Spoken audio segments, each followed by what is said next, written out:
పరమేశ్వరరావు. చాలామంది agents consistency లేక చాలా ఇబ్బంది పడుతున్నారు. నేనంటే ఒక నెల ఉండి ఒక నెల రాకపోతే ప్రాపర్ ప్లానింగ్ చేసుకోవాలి.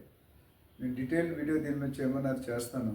ఏ రియల్ ఎస్టేట్ ఏజెంట్ అయినా, అడ్వైజర్ అయినా, కన్సల్టెంట్ అయినా, బ్రోకర్ అయినా ప్లానింగ్ చేసుకోవాలి. సైట్ విజిట్ కోసం లాస్ట్ మినిట్లో ఫైట్ చేయకుండా, లాస్ట్ మినిట్ ఇబ్బంది పడకుండా నేను ముందే ప్లాన్ చేసుకోవాలి. ఫస్ట్ మండే టు థర్స్డే మీరు క్లియర్గా కొత్త లీడ్స్, కొత్త కస్టమర్స్ ఫాలోఅప్ చేసుకోవాలి.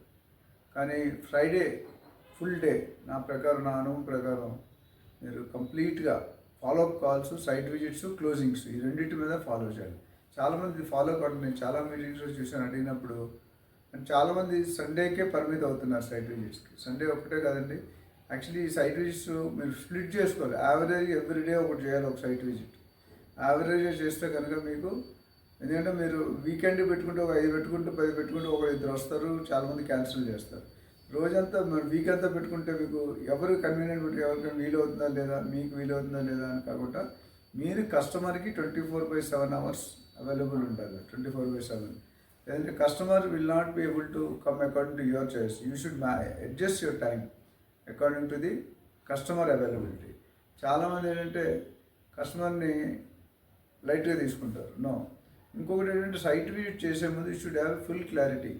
ఎవరైనా లీడ్ వచ్చిన తర్వాత, ఎంక్వైరీ లీడ్ అయిన తర్వాత, before conducting a site visit always better మీరు వెళ్ళి ఆ ఓనర్ని కానీ, ఆ కస్టమర్ని కానీ, సైట్ విజిట్ అయితే కస్టమర్ కానీ కలవాలి. పర్సనల్గా మాట్లాడి అపాయింట్మెంట్ తీసుకొని వెళ్ళి వాళ్ళని డీటెయిల్ రిక్వైర్మెంట్ చేసుకొని మన దగ్గర ఉన్న ప్రాజెక్ట్ ఏది సెట్ అవుతుంది, వాళ్ళకి ఏది సూట్ అవుతుంది అని చూసుకోవాలి. చాలామంది ఏంటంటే ఫోన్లో మాట్లాడి 1 నిమిషం సైట్ విజిట్కి వెళ్ళిపోతారు, అక్కడ బౌన్స్ అవుతుంది. సో సైట్ విజిట్ చాలా ఇంపార్టెంట్. సైట్ విజిట్ను కరెక్ట్ లేకపోతే మొత్తం డీలే మొత్తం క్యాన్సిల్ అవుతుంది.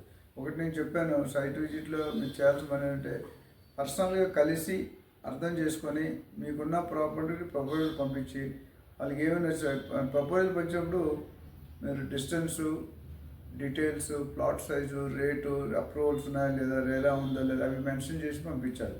You did not mention the project name. నేను మామూలు లొకేషన్ రఫ్గా చెప్పి మీరు పెడితే ఆ కస్టమర్ మీరు 5 పంపించాలంటే 3 సెలెక్ట్ చేస్తారు. ఆ 3లోనే తీసుకెళ్ళాలి. So that your time is not waste. And రెండోది సైట్ విజిట్ చేసేటప్పుడు I always let their family also come along with them if possible. నేను డీల్ క్లోజ్ ఛాన్సెస్ చాలా ఎక్కువ ఉంటాయి. దీని మీద నేను చాలాసార్లు చెప్పాను, వాడుకున్నారు ఎవరైతే వాడుతున్నారో ఈ సూత్రాన్ని డెఫినెట్గా they are succeeding and they are doing more. ఎందుకంటే మీరు కనీసం యావరేజ్గా వారానికి 7 నుండి 8 సైట్ విజిట్లు పెట్టుకోవాలి. సాటర్డే, సండే వీళ్ళందరూ most of the software companies కానీ, బయట వాళ్ళు కానీ, మిగతా రోజులు కూడా యూ షుడ్ బి ఓపెన్. మీరు ఓన్లీ సండే పర్మిట్ చేస్తే సండే సరిగ్గా వర్షం పడవచ్చు, తుఫాన్ రావచ్చు, ఏదైనా అవ్వచ్చు. సో ఆ హోల్ వీక్ ఎగిరిపోతుంది. మీరు సైట్ విజిట్స్ ఎక్కువ చేసుకుంటే, నేను ఆల్రెడీ చెప్పాను, 100 సైట్ మీకు 1000 ఎంక్వైరీస్ వస్తే 100 లీడ్లు వస్తాయి, 10 సైట్ విజిట్స్ అవుతాయి. 10 సైట్ విజిట్లు ఒక డీల్ క్లోజ్ అవుతుంది. That's more than enough.